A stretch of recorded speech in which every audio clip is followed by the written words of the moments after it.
cameras turned on.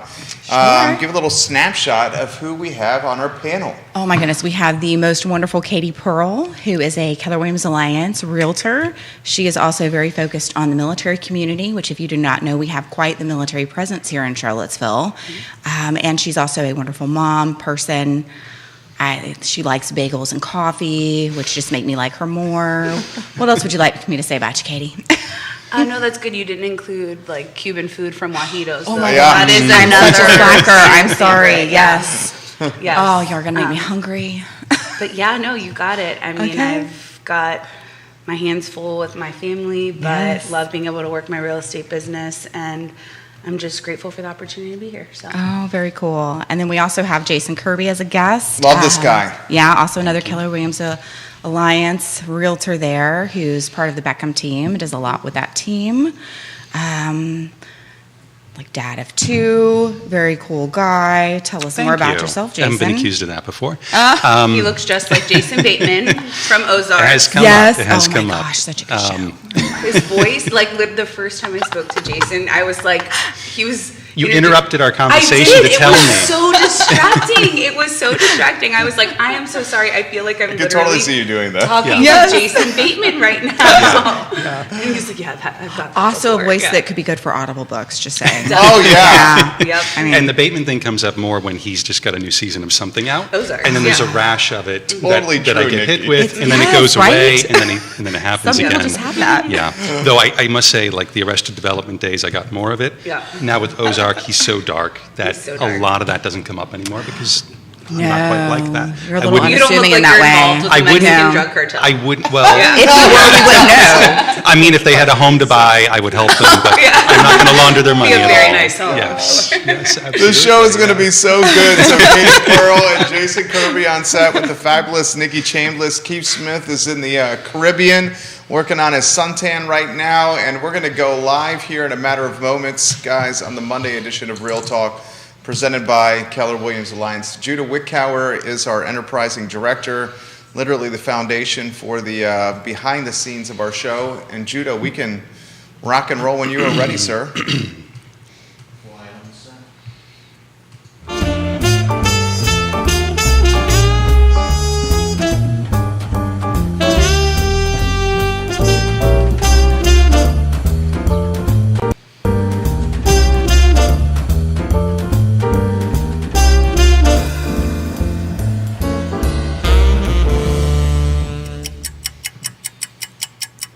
Guys, good Monday morning. My name is Jerry Miller, and welcome to Real Talk, an insider's guide to real estate life and the pursuit of happiness. The show is presented by Keller Williams Alliance on this gorgeous Monday here in Central Virginia. Today's show is going to be absolutely fantastic. Katie Pearl is in the house. I believe this is second or third rodeo on this? Second rodeo on the network for this fabulous realtor at Keller Williams, a great mom, Charlottesville and community stakeholder, and just someone you want to be around.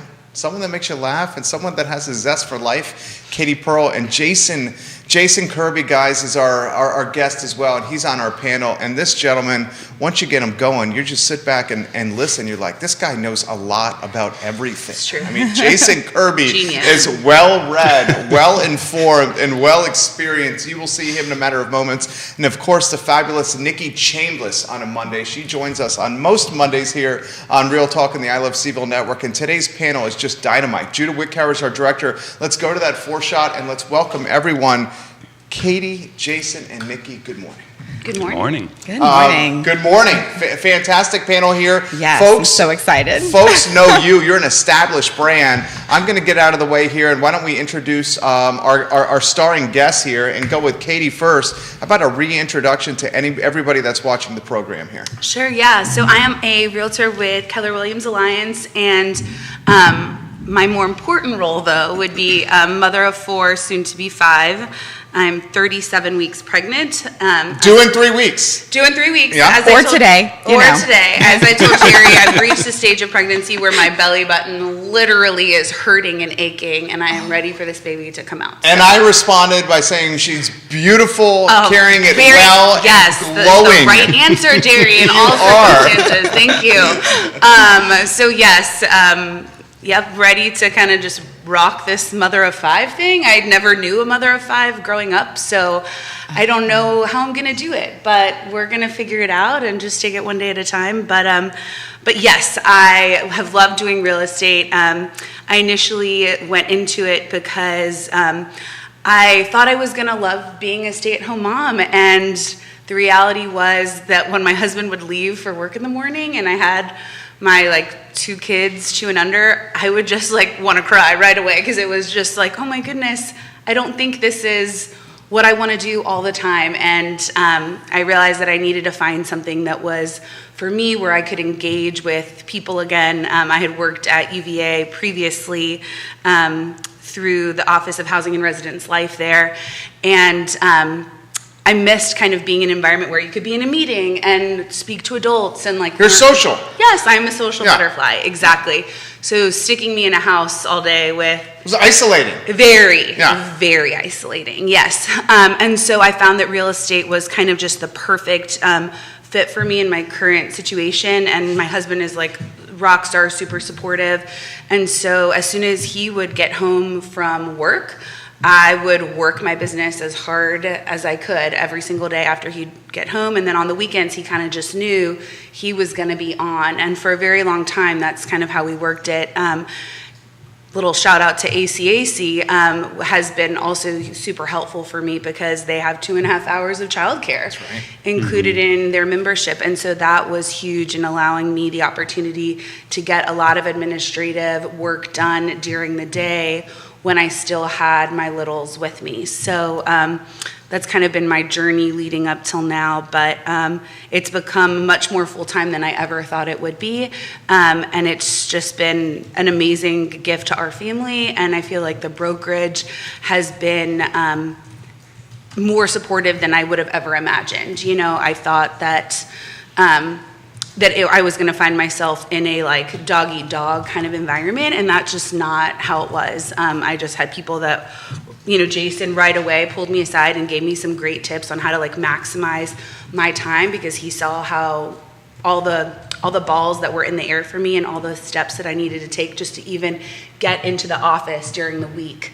And so his advice, along with Nikki's advice and so many other people at the brokerage that kind of just took me under their wing, was really valuable. So I'm just super grateful for KW. So. Well, we're grateful to have you. We're grateful to have Jason Kirby as well. And guys, get ready and prepare to learn from this guy, Jason Kirby. Introduce yourself to everybody that's watching. So I got into real estate in 1999 initially, and worked as an agent in a number of years in the Phoenix market, and then moved to New England, took an extended break from the industry, about 6-7 years, before re-entering after being a stay-at-home dad. So I relate to an awful lot. And I think that's one thing that we kind of connected on in that first meeting I met you in, is that I knew what it was like to be all right, I can put my kid in daycare for a few hours and try to make a go of this, or I can change things and make some strategic moves that allow me to do this full time, right? And so the main key was in our conversation was be strategic about your learning. You have a limited amount of time, and there's a limited number of things we need to do well in order to succeed.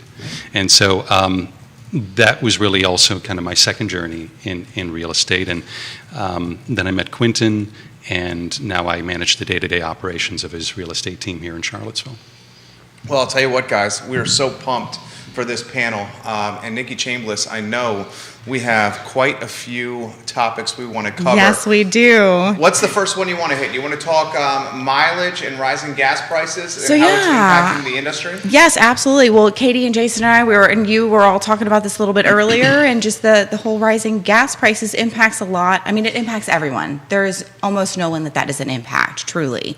I mean, whether you're a stay-at-home parent who is having to get out to do grocery shopping or take care of kids or run children around, or whether you are a realtor who is hitting the road, or whether you're a home buyer or seller who are needing to leave your home to go other places so people can tour your home. I have clients who left town for the weekend for that first weekend of showing because it's just a really good idea. But rising gas prices impact that. And while it might be a small thing, those small things build. So what do you guys think about that? What's on your mind about it? Yeah, I mean, it definitely makes me nervous. I forget if it was yesterday or this morning that I went on CNN.com, and it's one of the first things after it talks about, the things that are going on in Ukraine. It mentioned gas prices at a 13-year all-time high, and my stomach just kind of dropped because I know how much I already spend on gas as a real estate agent, and I don't drive a small vehicle because our family's so big, and I currently drive like a Honda Odyssey, and we're probably going to be getting like a larger, like it's tight to have 7 people in a Honda Odyssey, especially if you're going anywhere with luggage. So already spending several $100s a month on gas, knowing that is likely going to substantially increase, does kind of make me nervous, as I live in Greene County currently, and so I'm one of those people that kind of lives like slightly on the periphery, and so, but I have clients that want to see houses everywhere, right, like in our greater MLS coverage area, so there's just a lot of traveling that goes on. When I need to go show a house at Lake Monticello, I know that that's going to take me an hour in the car. And so how much gas is going to be associated with 2 hours in the car there and back. And in this market, it's so challenging knowing that for every one house that's on the market, how many buyers are there and how many offers are there going to be.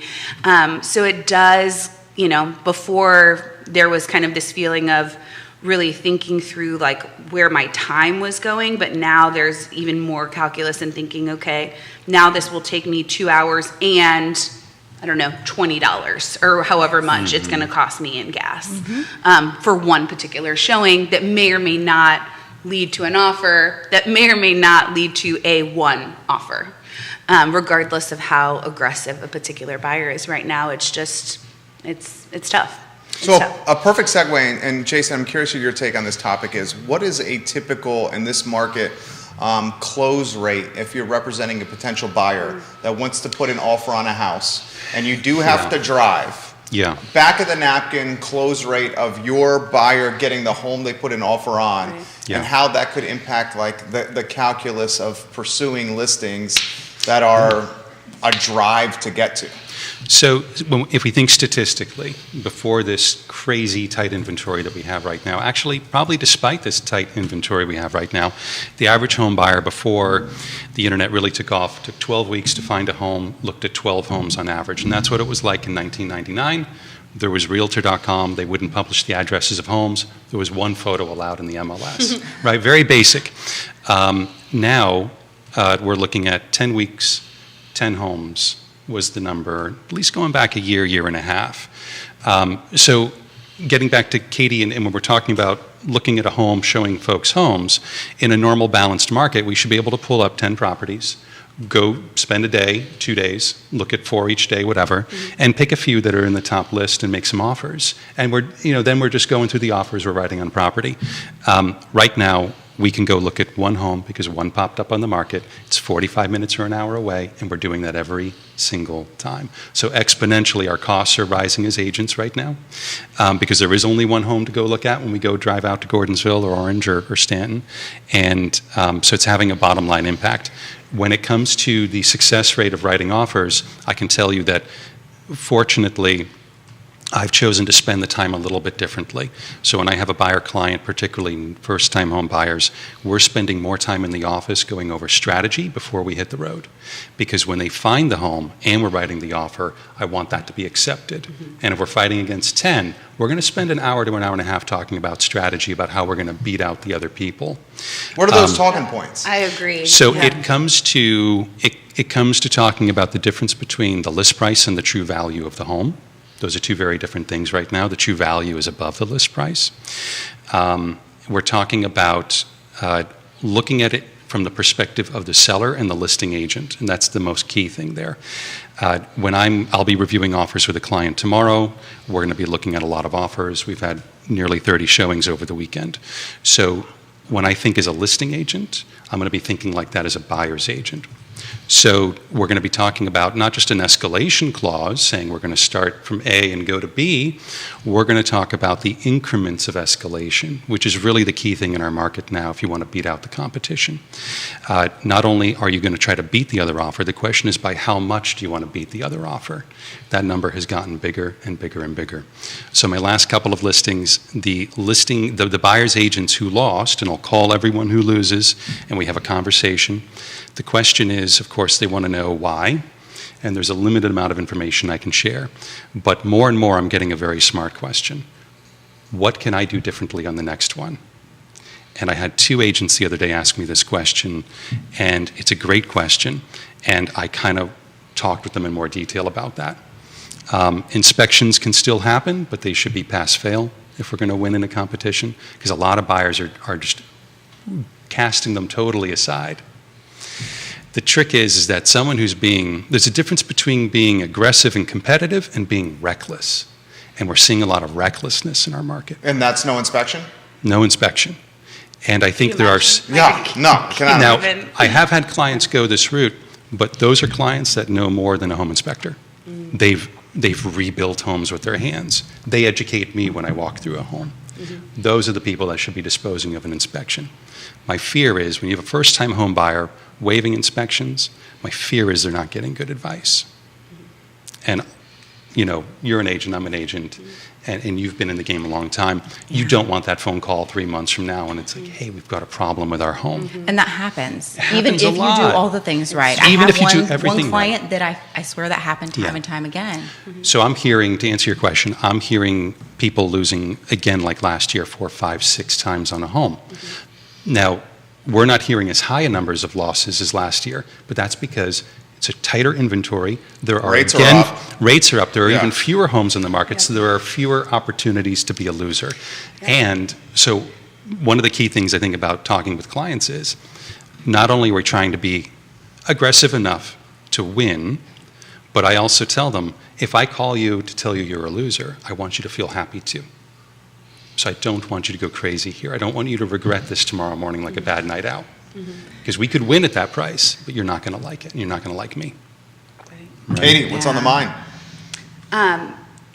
Just kind of picking back off of what Jason was saying is that I think you have some buyers that have really just kind of opted to exit the market entirely because of what they've seen, because they were burned so badly last year, or because time is of the essence, right? I do, because my husband's military, I work with a lot of military buyers, and they have a specific date that they need to arrive by, and for most of them, it's the summer. And so if we can't get them into a home by the summer, or at least give them a strong likelihood that they'll be able to get into a home in the summer, they will just kind of bite at the first rental option that they see. And so that's something else that I'm finding, is that you have people that would ordinarily want to, because in the case of military buyers, there's no base housing here in Charlottesville. So it's kind of a great opportunity for people that are entering our community that are going to JAG or INJIC or something like that to be able to purchase a home and turn it into an investment property in the future. But it needs to make sense. It needs to be able to fit within their basic housing allowance. And with the rising cost of homes combined with what these interest rates are becoming and how that's adding on to their monthly obligation, it has now come to a point where the numbers don't make sense for them in terms of it being an investment next year.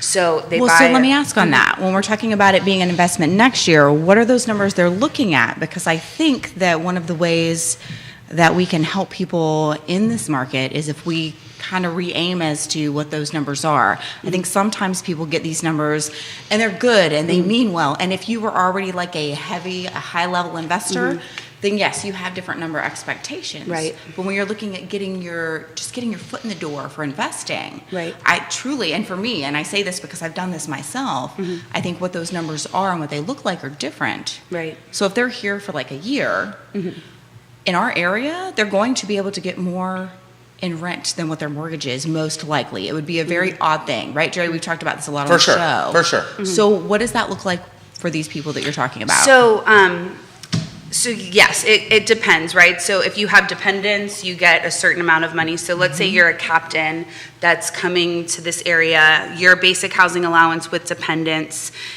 for the 22911 zip code would be $2,460 a month. Now, keep in mind that usually what people want to see with that is their mortgage plus their utilities included in that. So, so let's say you'd want your mortgage to be no more than like $2,200 a month. And again, this is for that 22911 zip code, which I believe is kind of like northern Albemarle, is it not? I can check that out. I'm almost I'll check it out positive. right I now. think that's like close our to office Injik. is 22901. The 22901, this is 22911. Oh, I right. totally misheard you. Thank you. And Yes. so yeah, I'm pretty sure that's kind of like up by the Injik area. That is. Absolutely. I'm looking it up right now. Northern Albemarle North. Albemarle. Yeah. And so that's a captain. If you're a major, you're basic housing with dependents. So assuming that you at least have a wife would be 27, or what spouse I should say, $2,700 a month. And then if you're a lieutenant colonel, which there's less of those, would be $2,883 a month. Now for some of the enlisteds, these are very different numbers, right? So you'd have like basically, we'll just average around $2,000 a month. So, people are just having to take that into mind when they're figuring out, okay, what is my mortgage going to be? What are my utilities going to be? But then you also think the flip side of this, right? It's also very difficult to find a rental. Yes. And within certain communities, like, again, speaking about the military community here, there's this perception, and perception is not always reality, but the perception is that Forest Lakes and Crozet are where all the military people live. And that's just not true. Definitely not true. But that is what No. the perception is for people that are coming in. And so when they come to me, they're like, oh, well, I need to be in one of these areas. So then you're kind of having this conversation explaining that that's not necessarily the case for everybody. And I understand why you're thinking that, because your friends that lived in those neighborhoods are telling you that.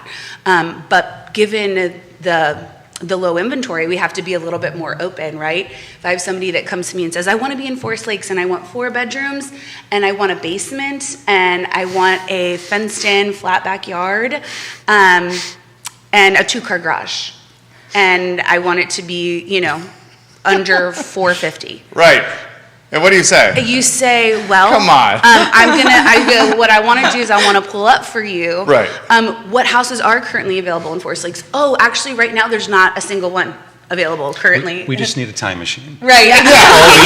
Where's the DeLorean and the flux capacitor? Right. That's what Jason is saying right there. Right. If And we so, had teleportation, then we could live somewhere else and commute. but that's you hard, know? right? Because that's a ton of money. That's a lot of money. And so when you think, I have a lot of money and I don't even get an option, basically it's like, oh, there's this one house came on the market and this is what it's like. It's not 4 bedrooms, it's 3. There's no garage, but there is a basement, and you're having to make all these sacrifices before they've even come, because a lot of these buyers are buying sight unseen. They don't even live in the area, right? And so it can just be a little discouraging, I think. So, but like Jason said, I think the best thing you can do in this market, or any agent can really do to kind of set up their buyers for success, is having those kind of long conversations on the front end so that expectations are managed.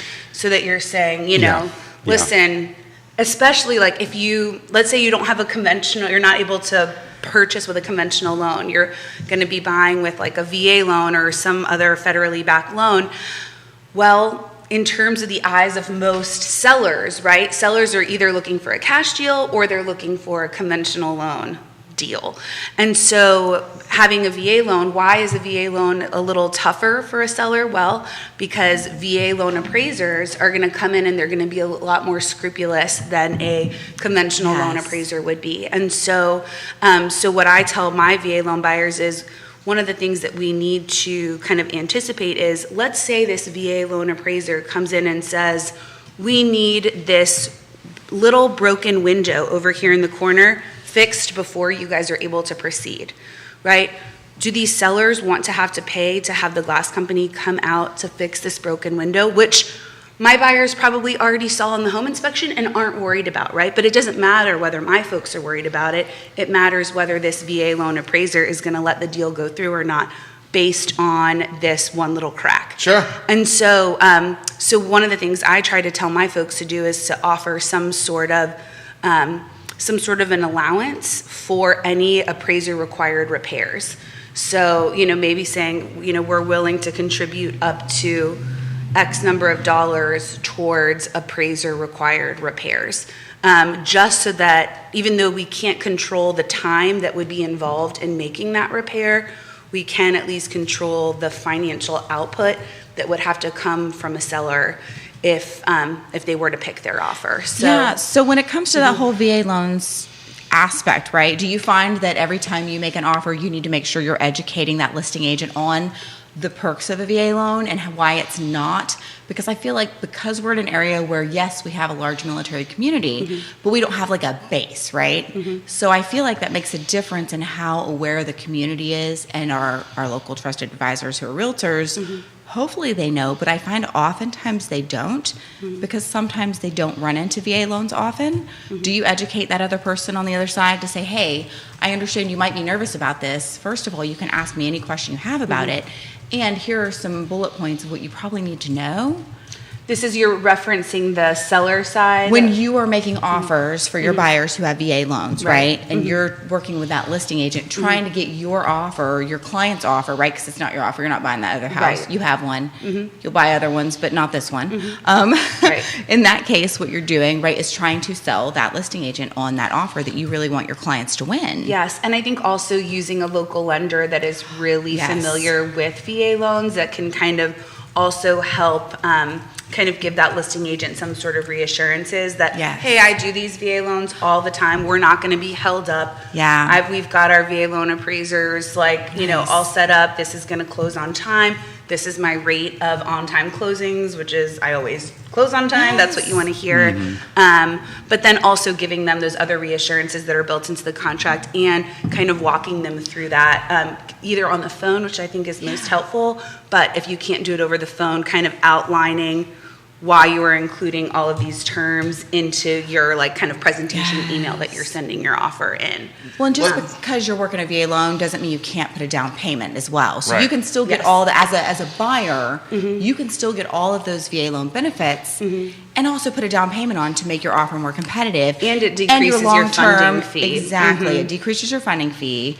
It's going to lower your mortgage rate. As you move a year or three later, that return on investment, if you're just looking at mortgage versus rent, which often people do, and you really should look at the bigger picture, but let's just narrow it down, then you're in a much better place, right? Right, and that also reminds me of something I was going to say before. So, when you look at the limited number of rentals for a lot of these families, there's, you have to think, okay, well, if I'm spending, let's just say you get a steal of a deal on a rental and it's like $2,000 a month, right? So $2,000 a month times 12 months in a year. So how much are we then spending on a home? That's $24,000 that you just lost this year. And if you're going to be here, let's say 2 years, right? That's almost $50,000. Yes. So when people kind of pose this question, people have this huge fear of overpaying right now, but then you have to ask yourself, well, if you're going to be in this home for any amount of time, really, are you overpaying by $50,000? You're saying over the long run, you're not going to overpay. Right, you're not overpaying. You make it up. Let's get Jason Kirby in the mix here. Apartmentlist.com highlights that Charlottesville rents 1.1% uptick in the last month. Yeah. In a 30-day cycle alone, rents in the city of Charlottesville have gone up 1.1%. Yeah. That's a terrifying number right there. It is. It really is. I think, and you touched on something which I think plays into this, and that is that, when we talk to people, whether they're buying or selling a home, interestingly, a lot of people feel good when they come to the table to talk initially. But when we start talking about the reality of the market, we're demonstrating something to them, that there's a big difference between nominal wealth and real wealth. Ooh, put that in perspective. So I love that statement. Just because your bank account is bigger and your salary has gone up, has it gone up 15% this year? Because that's the rate at which we're seeing appreciation in some real estate assets. Are we looking at a 1% monthly increase in rentals, right? So everything has gone up. We talked about gas. we don't need to talk about groceries, but all of us are paying ridiculous amounts of money for the same quality of food, if we can find it in the store.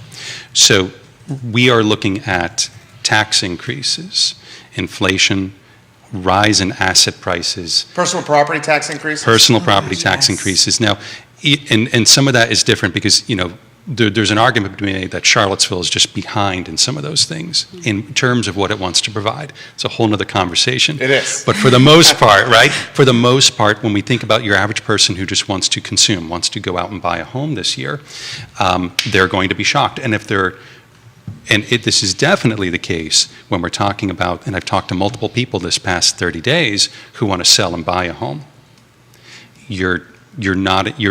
Other than the improvement in quality of life that we're talking about and the change of residences, you're not gaining anything here. In fact, multiple people will be in that pie taking a little bit out because it's a lot of work to have a home sold and go buy another one. But when we look at someone who's thinking of, now if I had a client, I'm going to take a little bit of a different tack from you. If I have a client who's looking at being here 2 years, and we're looking at rental rates of $2,000 a month, we're looking at $40,000. If we were to take that and look at it as a mortgage, a small percentage of that is equity, right? So especially in the first few years. It's mostly interest. Yeah. Right. And then what I'm going to do is I'm going to talk to them about what will happen in 2 years when they call me to sell their home for cost of sale, right? And we're going to talk about cost of purchase, which often feels like it's not quite there. But it is there. And so when we look at that, then the question becomes, hey, do you think your home's going to appreciate over X percent to be in the black when you call me to sell your home? That to be said, again, this culture, this nation has done our industry has done an amazing job at selling people on home ownership for some very good reasons. But ultimately, it is not the right move for everybody. You're getting props, so let's highlight some viewers and listeners, and then we get to you guys. Paul McCarter at Avenue is giving you some props right now, Jason, for what you just said. Thank you, Paul, for watching the program. Katie is getting some serious props on her feed from a buyer that she helped, Renee Van Allen. Charlottesville is also so unique because there isn't a traditional military installation, she says. So there are many single soldiers also looking for housing that may have traditionally been housed in barracks. And she also said that she had an amazing experience as a military family coming from out of state with Katie Pearl as her representative. So she's like singing your praise. I mean, she continues. Yeah. Natalie Sizik giving you some props here in the feed. Jason Kirby getting props from, looks like family, Mary and Jessica right now. There we go, yeah. Thank you. So this one's coming in. Paul says it isn't the best decision for everyone to buy a house, which is coming from a realtor to say that. Ray Cadell has made that comment a number of times. Not everyone in this market is going to be a homeowner, nor can be a homeowner, he has said. This is coming in from Stacy, who is watching in Belmont, and she says, please ask Jason what he offered to the buyer representatives for the answer, what could we have done better? We're looking for specifics, please. Specifics, please. Really good question. So in some cases, we're looking at the difference between a traditional home inspection and a pass-fail inspection. That is one key difference there. And I think the tendency in our industry is to call these simple inspections, but I think that's a mislabel because it oftentimes scares a buyer into thinking that they cannot do the same amount of inspections and the same kind of inspections under that process, but they most certainly can. The question comes down to with a pass-fail is what can be done as a result of those findings, and what it conveys to the seller is that this is a take-it-or-leave-it situation. The buyer is reserving the right not to buy a lemon, but is not reserving the right to have any contractual space where they can go ahead and start to ask for certain things to be repaired or to ask for certain seller credits. From a seller's perspective, it's a bit alarming to look at 10 offers and to see these huge escalation clauses over list price and see a traditional inspection, because their fear is, and I've heard this, is, well, they're just doing this and then they're going to get me on the back end. They're going to ask for a lot of money. Like, this is phase one. This is like a Trojan horse.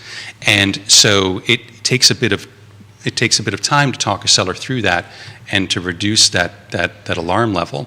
So that's the first phase. And then I touched on this a little bit, but I want to dive into it a little bit more. If we have your average home right now is getting 10 to 20 offers, 75% of them will have escalation. And if you're doing a $1,000 increment escalation, you're not ahead. And you need to, I really recommend expanding that. I think $1,000 was last year or the year before. Probably more of a 2020 strategy than a 2022 strategy. And if a traditional inspection is key to your client, and I'm not sure if Stacy's an agent, or even as a home buyer, if a traditional inspection mortgage business, nice. Is a key part of your client's strategy, you need to increase those increments in the escalation. So if I'm a seller and I'm looking at the 10 offers, and one has a decent price on it, it's a traditional inspection though, and I'm now comparing it against one that is pass, failed, or no inspection, how much is a traditional inspection worth in terms of risk to a seller? Is it $3,000? Is it $5,000? And those are your increments for escalation. And then finally, I think it is just being a buyer's agent, you should be asking what an ideal closing date is for the seller. You should be wanting to make that seller's day. And so nailing that, maybe offering complementary seller possession, as long as the loan program allows you. Complementary seller possession, that is a new term that I just heard here. So I did just make it up, but yeah. Complementary seller possession. Yeah. Normally, seller possession is in a transactionary type of scenario, and seller possession is they agree to sell the home, but the seller has X period of time to stay in the home as they find another place, and often are paying rent to the new buyer. Now you're saying this is, in this environment, it's complementary? I don't think any buyer out there should be charging a seller to stay in the buyer's new home. That's the market we're in right now. Oh my gosh, my mind just exploded right now. At least I think literally there's an amount of time where I think it's acceptable, and I think it could be. The reason why is a lot of sellers. Are we talking days, weeks, months? I'd say a couple weeks is not. I think because the reason why is for a seller to get their home on the market and to be reasonably confident about where they're going, they've got a problem on the other end. Sure, I get that. So my buyer has an opportunity to solve everyone's problem so long as they have the flexibility. So if I've got a buyer in a lease and they've got plenty of runway, we're going to use that to our advantage in competing against other agents. And if I have a seller who has a bit of a problem, a lot of sellers are going into new construction because it's the most reliable way to exit a home currently. Sure. But we've got a loose target date. Right? The builder cannot guarantee a hard date until a certain pinpoint in time, and that's often not 30 days out when we've got the offers coming in. Danny McDougall watching in the mortgage business. You have multiple mortgage officers, including Emily Coulter watching. Nice. Danny Hello, McDougall Emily. says Fannie Mae allows 60 days. Yeah, there's a limit. For that. There's Yep. a limit to it, and VA also has a restriction on when someone needs to occupy a home. So there is a limit to what can happen with this, but even if you could offer a week or two for someone to move in a less stressful environment, I think that says a lot, even if the seller doesn't take you up on it. This is assuming your buyer can do it.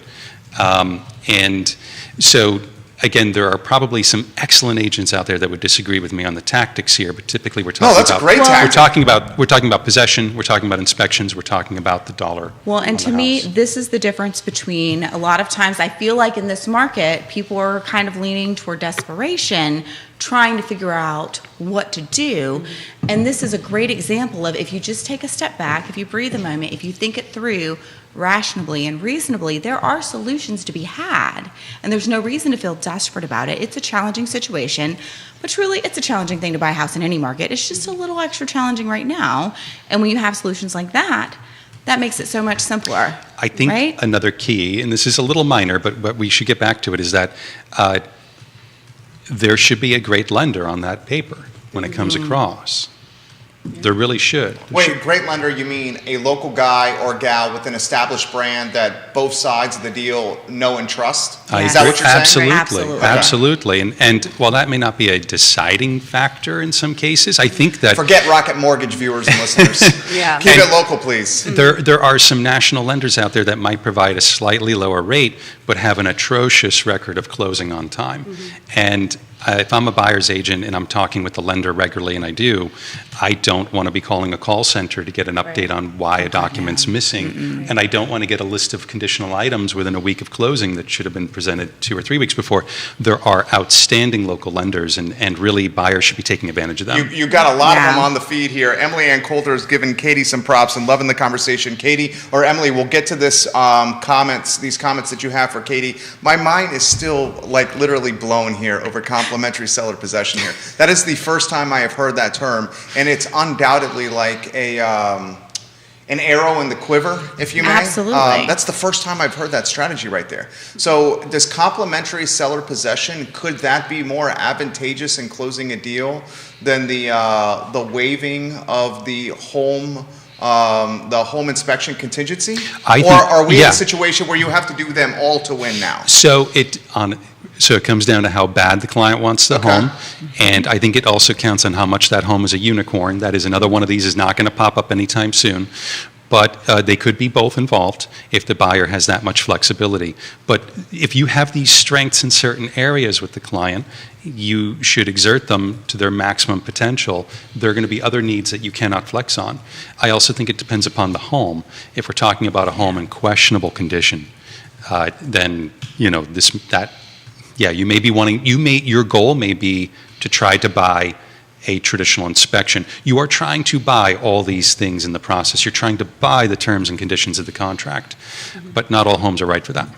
This one is my favorite comment so far. This is from Mike. Mike goes, Katie is looking smoking hot right now. Gosh, I'm going to say, husband. Mike, you outkicked your coverage. Oh my goodness, he did not. Exclamation point right there. What I was going to say is I think Jason's right. I think the home really does kind of set the tone also for what the seller's going to want. I had a listing that home was built in 1940, and the seller was really concerned about what the home inspection was going to reveal.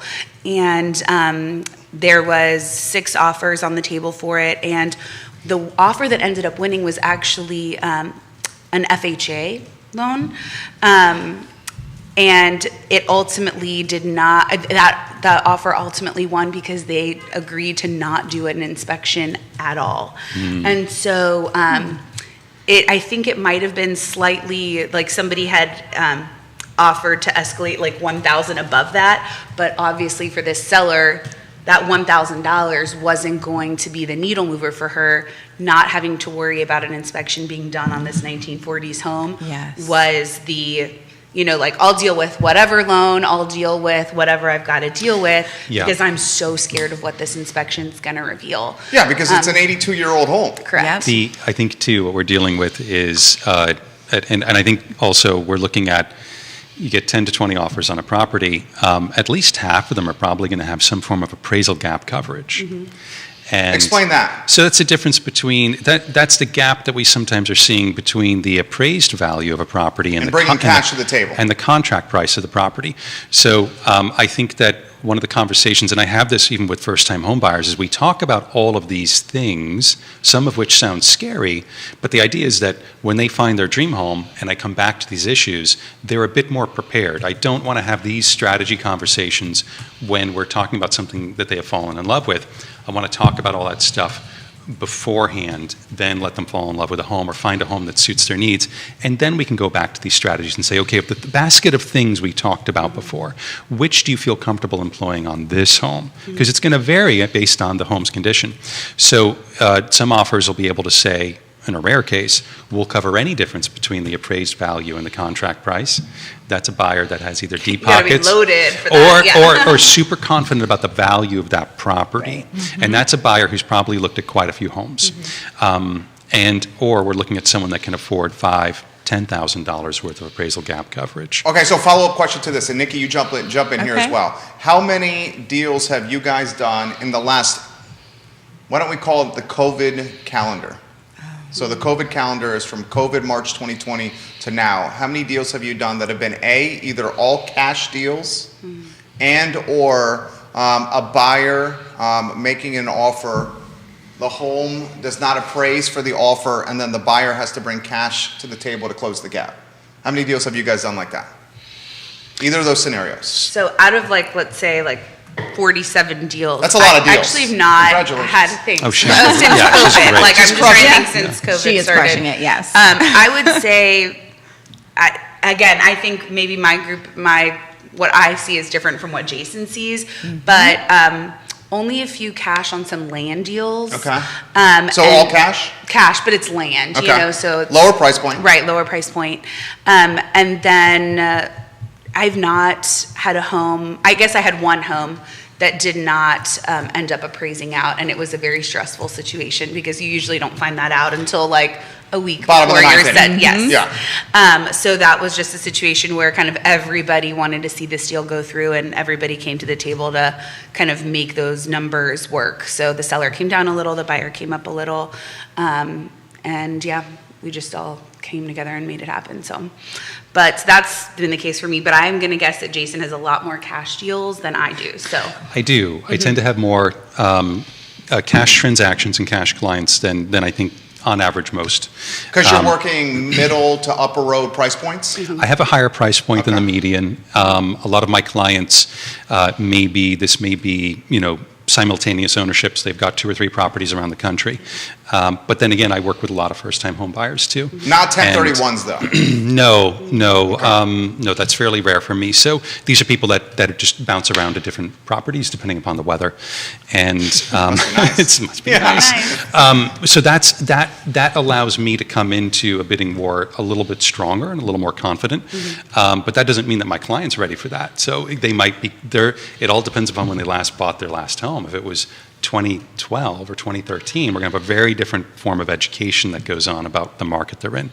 I have not noticed any gap between appraisal value and contract price since COVID started. That's on the listing side or the buyer side, and I do about 50-50. So the appraisals are checking in.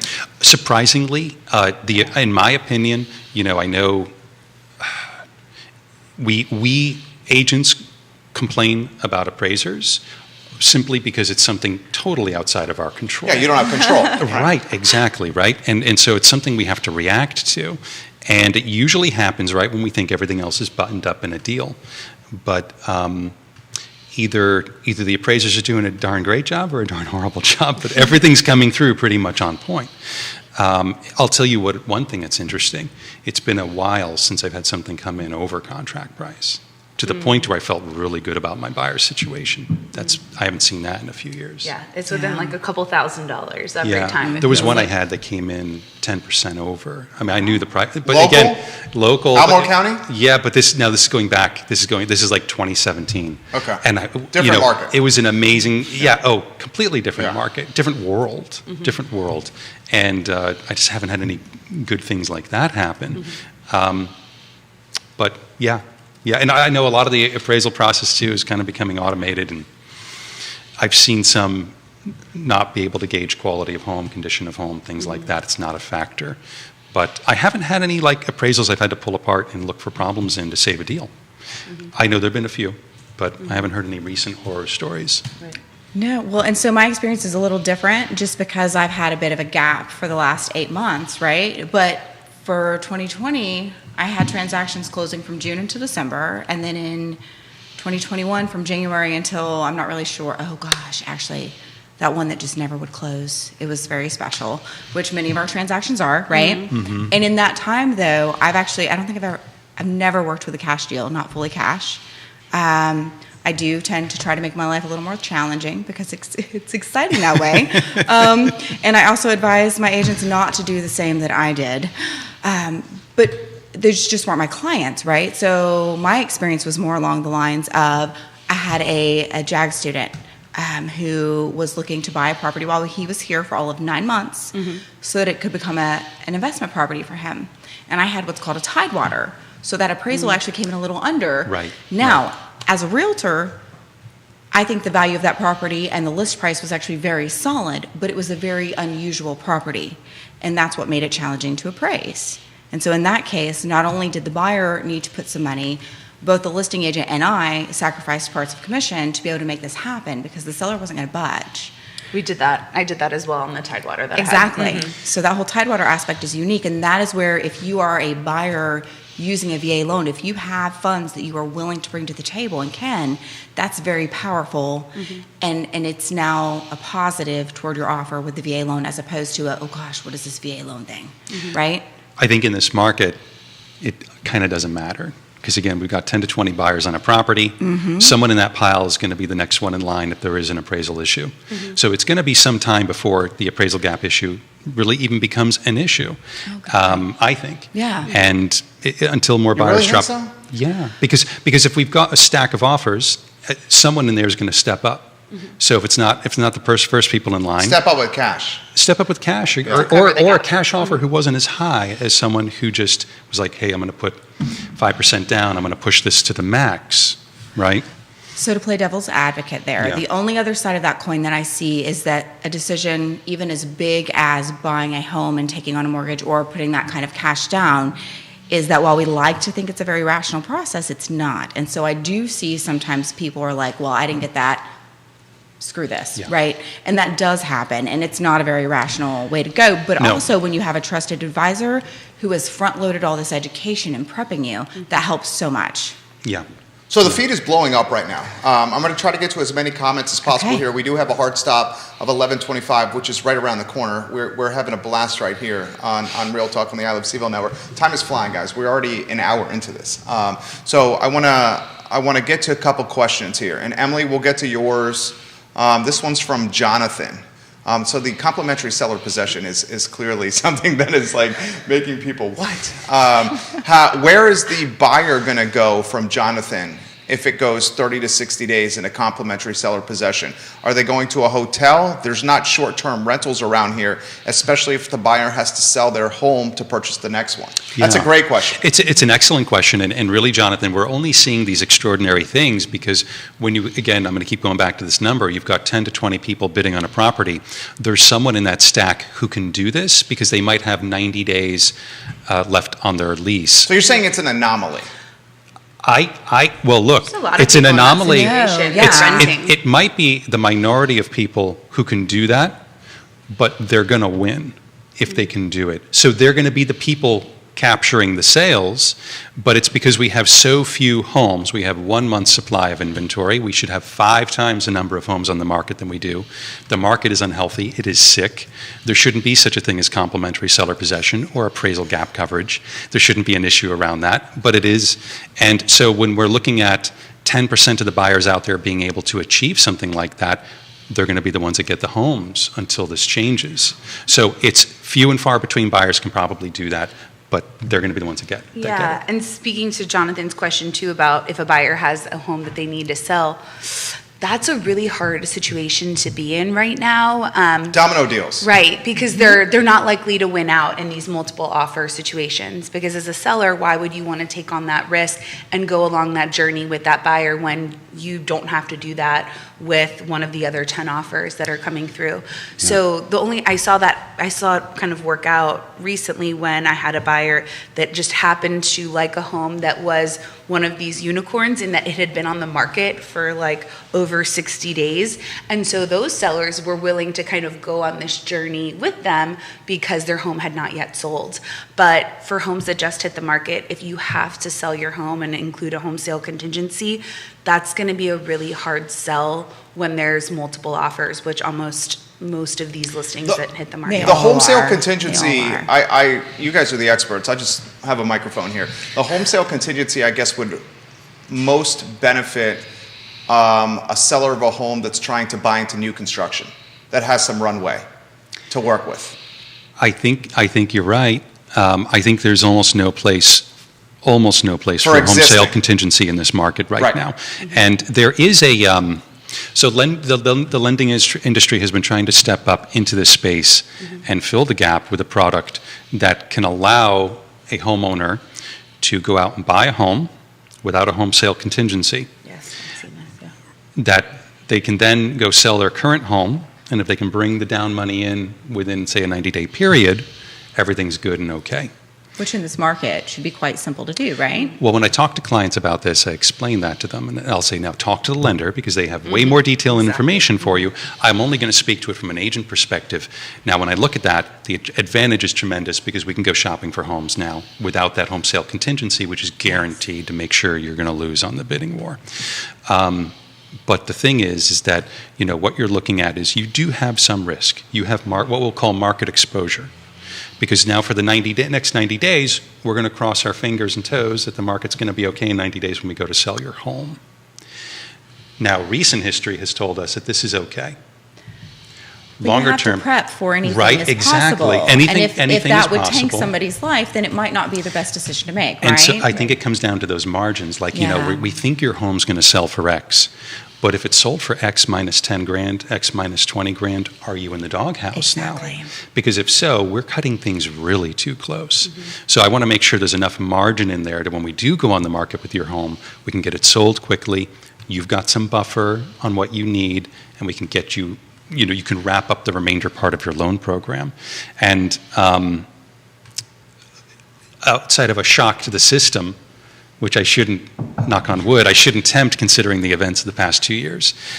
They should be okay, but things can happen, things can change. What's the shock to the system? And let's highlight some viewers that are watching the program, and then we'll get to that topic. LaRon Turner Luis, giving Katie props. Debbie DeFranco, giving Katie some props as well. The question is on the feed, so we're live on 15 Facebook pages, 15 Twitter accounts, YouTube, iTunes, Spotify, Apple Podcasts, LinkedIn, Instagram, across the board here. This one's coming in from multiple platforms. Are we not heading toward a bubble?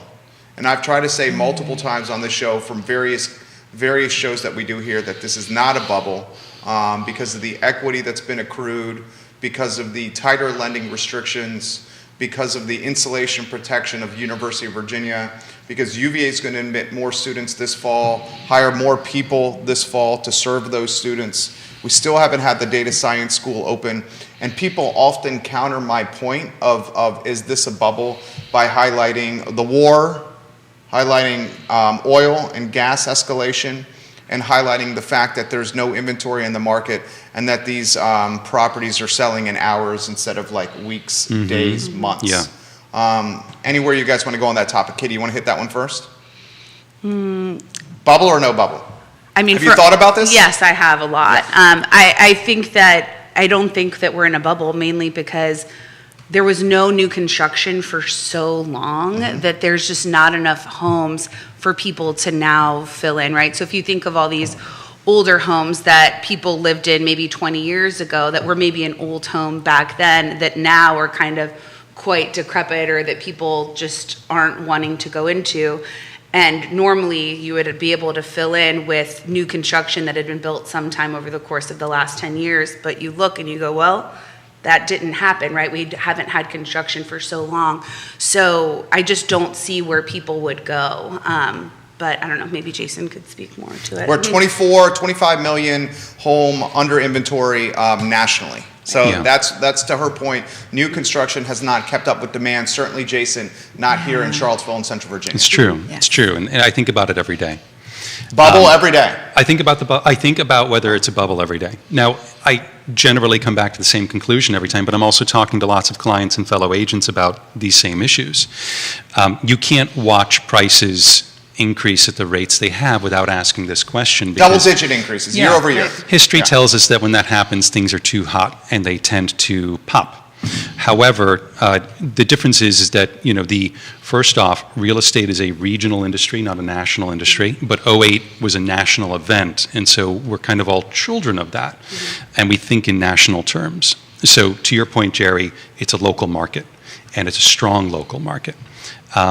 Outside of someone coming in and building 10,000 homes overnight, we're not going to experience a dramatic decline in housing, I think.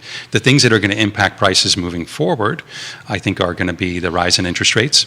So for any of my clients who are putting 5% down on a home last fall, if they go and do that right now, their monthly costs are 13% higher just due to a 1-point increase in the interest rate. We factor in inflation. We want to factor in, 10% tax assessment increase, 10% tax increase. 11.69% in the city So year over year. we're looking at an over 30% increase for someone going into the city. Let's see all that happens. Someone going in to buy later this year in Charlottesville is looking at 30% higher in terms of monthly costs than they would have normally. Interestingly, a lot of people seem to be able to still do this because of the shortage of the number of homes. That is not an easy thing. We cannot build our way out of that in time for it to even make sense. So I think we're looking at, even if we had a shock to the system, we're looking at a decrease in the rate of appreciation most likely, instead of an actual decline in prices, the kind of which that we're fearful of. Even if you took everything under the moratorium and threw it on the market as a pretend foreclosure, it's half of what happened in 2012, just that 1 year. It's a drop in the bucket. And most of these people all have tremendous equity, and they're not going to be foreclosures. Daniel McDougall. Daniel, I'm going to give you a new moniker here, DMAC. Daniel McDougall. Think about it as an adjustment, not a bubble. Small loss of buyers and pool at all levels due to higher rates. So Exactly, it's yeah. by area and price range, not across the board. Due to cost of land, we cannot build our way out of this market. And I'll add to that, not only due to cost of land, but due to red tape and bureaucracy. 5% of Albemarle County is designated for development. Of that 5%, it also includes commercial, and not all the land in that 5% area has the topography to build upon. So I want you to think about that. We've had multiple board of supervisors come on this network and sit in these seats and say, until the current 5% is fully developed, and then they highlight Seminole Square or Albemarle Square, Fashion Square Mall, we're not going to expand the developmental area. So if we're going to restrict development to only 5% of Albemarle, we cannot build our way out of this. No, we can't. And you know, getting back to another point, because you talked about an age of a home, our housing stock has gone from 30 years of age, and it's approaching now 40 years of age on average. And we're looking at a lot of CapEx coming up on a lot of things. Explain CapEx. So it's the things we tend never to think about. And scarily, a lot of real estate investors don't think about. It's the roof you need in 10 years that totally eradicates all your profit for the past 10 years. And then you're looking at just your appreciation and the equity buy down by the tenant. And it changes the dynamic of everything we look at. We have bridges, roads, schools, everything. The bills are coming due. And a lot of us don't really know the cost of those things. But, you know, there's a school in Charlottesville that's becoming a hot button issue for remodeling and renovation, right? And while I don't know much about that particular school, I know it's one of 1,000 in Virginia that have similar issues. And there are only 9 localities in Virginia that are allowed to levy a sales tax. So they're all... Because it's a Dillard rule state. There are no levers left. There are no levers left to fix a lot of these things. So I think we're looking at not just... Oh, you got the meals tax and the lodging tax as a potential lever, But outside of real estate. Sure, but if you have a convention town, occupancy tax is a huge thing. Sure. Transient occupancy tax. You is need what some he's talking big about. hotels, really big hotels, right? So I think, getting back to the point, we're not the only locality that's struggling at a crossroads. What is this community going to look like in 10 years? Is it- Homogeneous and wealthy. Yeah. I don't see, you know, when we talk about the shortage in housing, a lot of that, you know, the county's not allowing anything to get built in any kind of decent amount of time, and prices are going up, and there are many folks who simply will not be able to afford to live here. They're going to have to live an hour away. And it's going to be a different place in 10 years, regardless of whether values on homes continue to increase or just kind of slow down. We got 4 minutes left here. I was going to say, Yeah. you've talked about that on the show before too, right? That in the average like $400,000 house that's being built new construction now, 100,000 of that Is red tape. Is red tape, Yeah. right? And so, yeah, it just becomes quite unaffordable for the average person to be able to do that. So. 24%, guys, of a $400,000 home in Albemarle County is associated with the government, and not drywall and roof and granite and doors, garage doors, fixtures, whatever you want to call it. 4 minutes left, 11:25, I promise. Increased, we have to talk about it. The increased taxes and how it's going to potentially impact this market. How it's going to impact your jobs, this ecosystem. Anyone want to hit this one first? I know this man's got to take here. I know, you he want does. to go? Yeah, go for it. Take it, Jason. Because we went 12% year over year in the city of Charlottesville on average, 20% in 10th and Page and Orangedale, historically black neighborhoods, and in less than 2 weeks, city council is considering a 10-cent real estate tax rate increase, and Albemarle County is going to reflect what city of Charlottesville is going to do. I think, you know, it's easy to look at a tax and think, we're going to target it and we're going to isolate it to this category right here. Let's tax property. The challenge is that ultimately most taxes get passed on to the consumer. No doubt. And we're looking at basically this is a tax on tenants. It's a tax on people who are watching their money the closest. And that's why occupancy taxes are so attractive. You're taxing out-of-towners. Tourists. Right? So I think the key for any entity like this is probably to look at emulating places like in Connecticut, Massachusetts, that have had pilot programs where there's pay in lieu of taxes, and you can look at entities that are very large in the city that can make a contribution and start to kicking in to pay some bills. Dude, that was an elbow to UVA right there from Jason Kirby right there. It's not with the comparison to yeah. Harvard, which is literally what you just did right there. Yeah. I'm just more direct about it than you. Isn't that what you just did right there? Yes, and you can look at Providence and Brown. Yeah. There's a city that had a lot of infrastructure issues, and there's an amazing Ivy League university right across the canal. And eventually, I think an institution like that should look at, and I'm not going to talk specifically locally, should look at the benefit of a thriving local community and how it attracts the kind of staff they want and faculty and the kind of students they would like to have there. We're kind of all in this together, and I think that, I'm newer to Charlottesville, but this conversation has been going on for 10 years, and if you're looking at $10 million a year, that's $100 million right there that's been lost since this conversation's been going on. Mm-hmm. That's the school. Mm-hmm. Ladies, anywhere you want to go?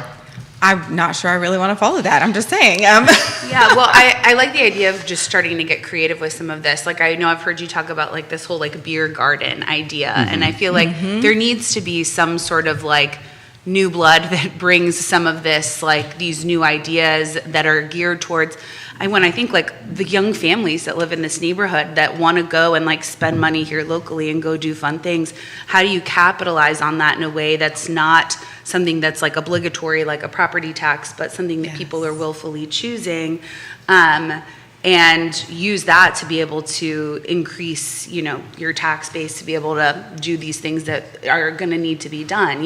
Like eventually these schools are going to need to be updated in some capacity. So where do you get that money from without, kind of pricing out the people that you're trying, and pricing out the people that you're trying to ultimately help. Amen. Which is what's happening with that type of tax increase. It's exactly what's going to happen. The people who most need help and who are most struggling are going to be most impacted by something like a 10-cent increase. Mm-hmm. It's substantial. All right, so we got 90 seconds here. Let's go 30 seconds a pop with some final thoughts. Katie, you want to go first? I don't. Being honest. I'll just, I'll spend a little time talking about you. Oh gosh, that's so embarrassing. It has been great to watch you enter this industry to achieve the level of success you have. Thank you. And I think you underestimate the inspiration you are to many, many other agents out there who are coming into this with all sorts of issues. Maybe it's not little kids, maybe they're taking care of older ones, and to actually make this work.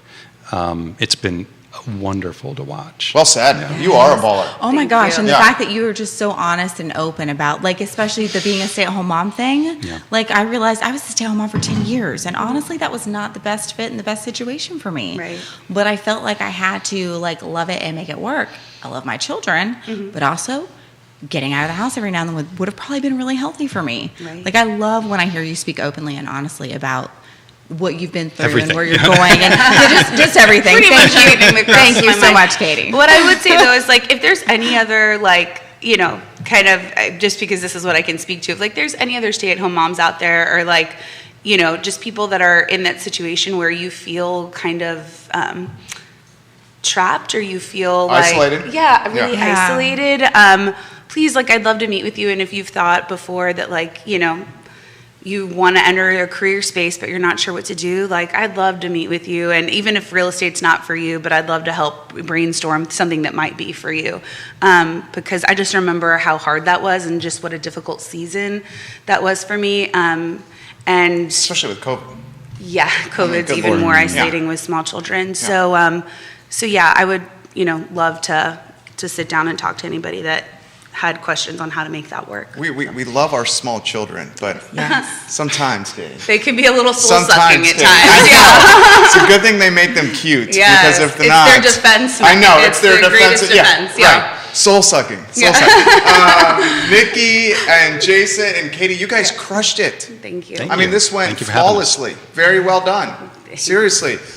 This is the Monday edition of Real Talk, guys, on the I Love Seville Network, presented by Keller Williams. Judah Wickhauer behind the scenes. We are up in an hour and 4 minutes with the I Love Seville show. Hasta luego. Take care. Good job, guys. Oh, thank you Thank so much, you. Jerry. This was great. And on time.